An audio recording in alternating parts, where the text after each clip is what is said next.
Assalamualaikum warahmatullahi wabarakatuh. Salam, salve, Om Swastiastu, Namo Buddhaya, salam kebajikan.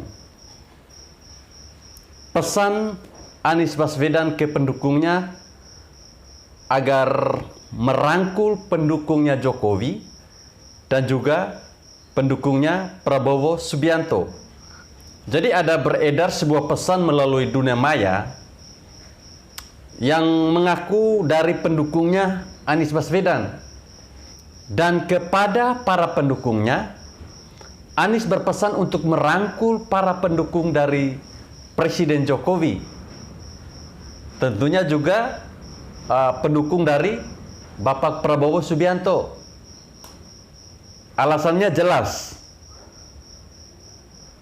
Untuk pendukungnya Jokowi, itu sangat jelas karena memang Jokowi sudah tidak maju lagi di Pilpres 2024. Nah, jika benar kalau pesan itu, maka ini adalah sebuah isyarat. Jika Anies ini tentunya tidak main-main akan mimpinya menjadi Presiden Indonesia setelah Jokowi. Tapi dengan catatan, jika ada partai yang mengusungnya.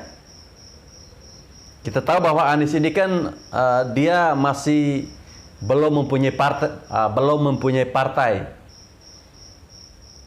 Nah, pertanyaannya tentu dengan cara apa para pendukungnya Anies ini merangkul para pendukung Jokowi dan juga pendukungnya Prabowo. Barangkali bisa terjadi jika yang dirangkul mereka yang mau mendukung berdasarkan kepentingan, yaitu tentunya dengan imbalan janji ini, janji itulah jika kelak Anies ini menang.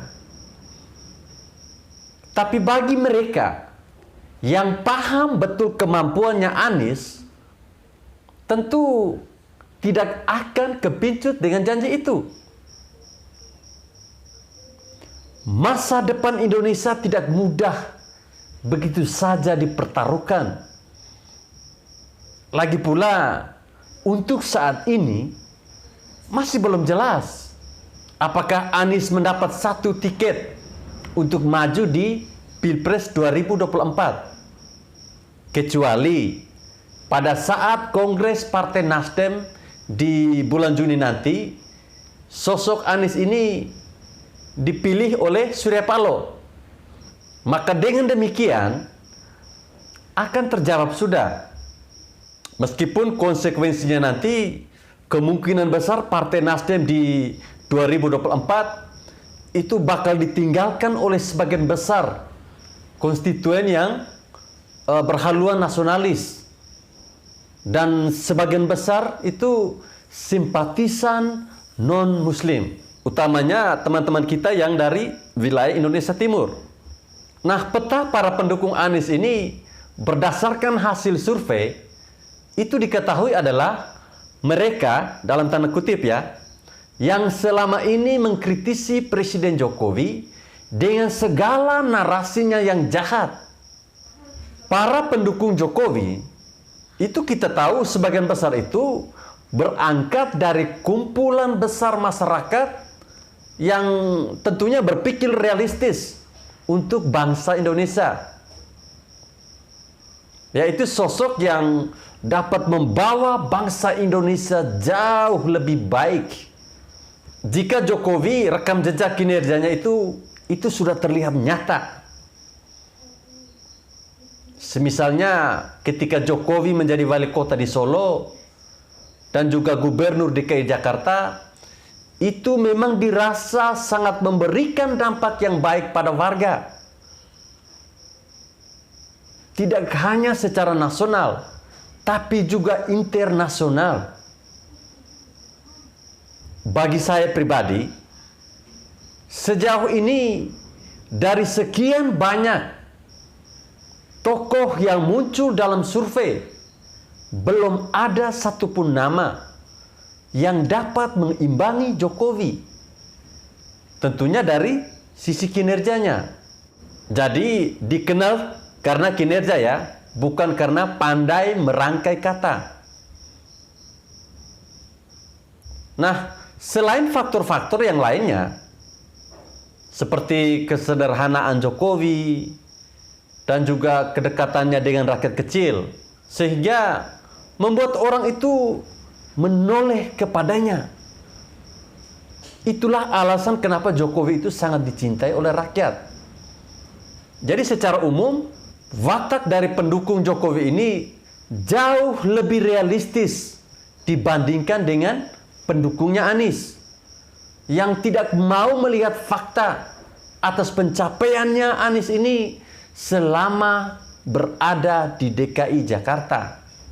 Banyak janji-janji kampanye yang paling mendasar tidak terlaksana. Saya ambil contoh, rumah DP 0% yang boleh dikatakan gagal total. Itu malah jadi bancakan korupsi anak buahnya.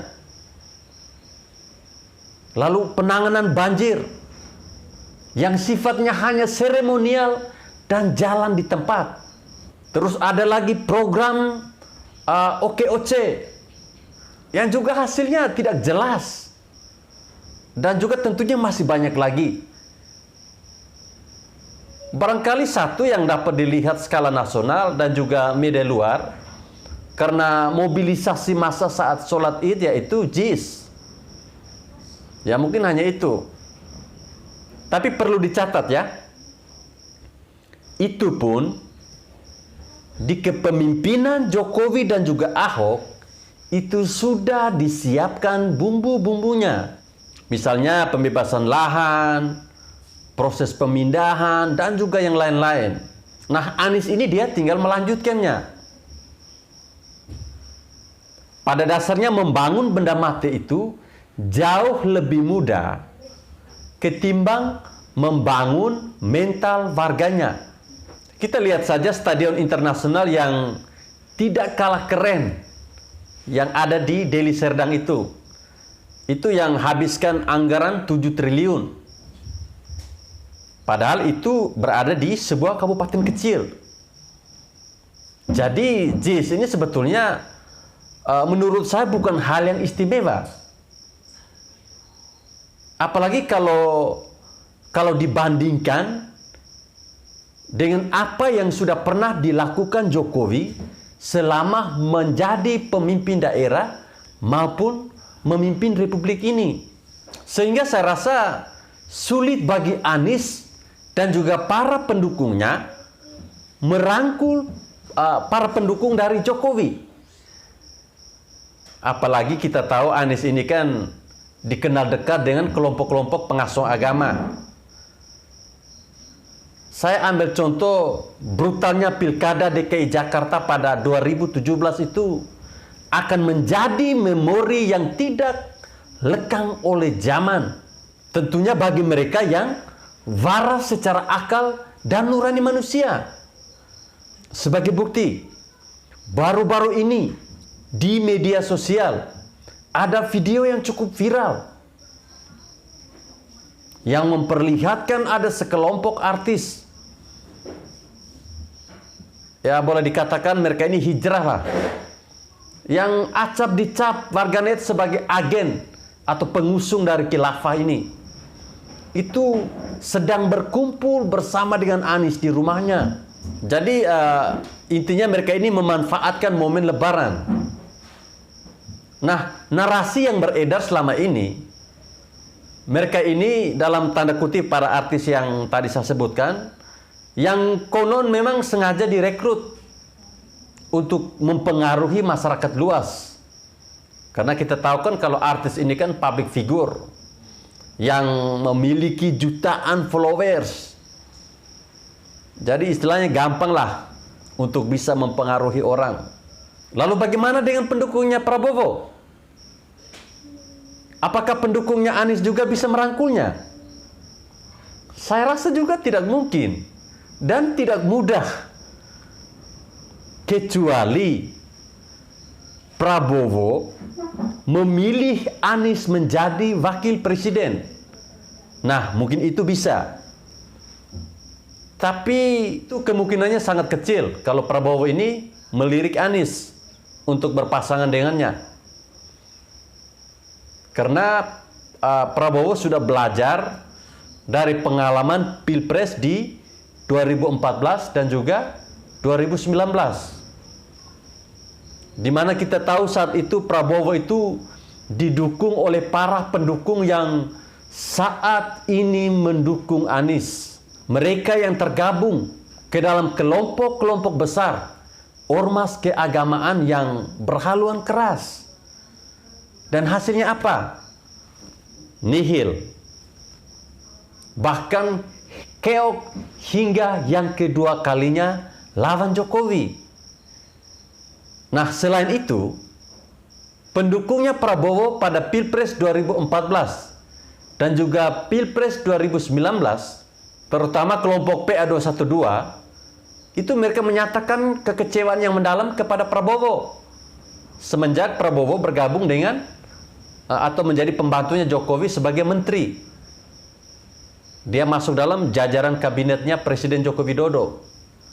Mereka bahkan menyebut Prabowo ini seorang pengkhianat. Itu kejam sekali itu.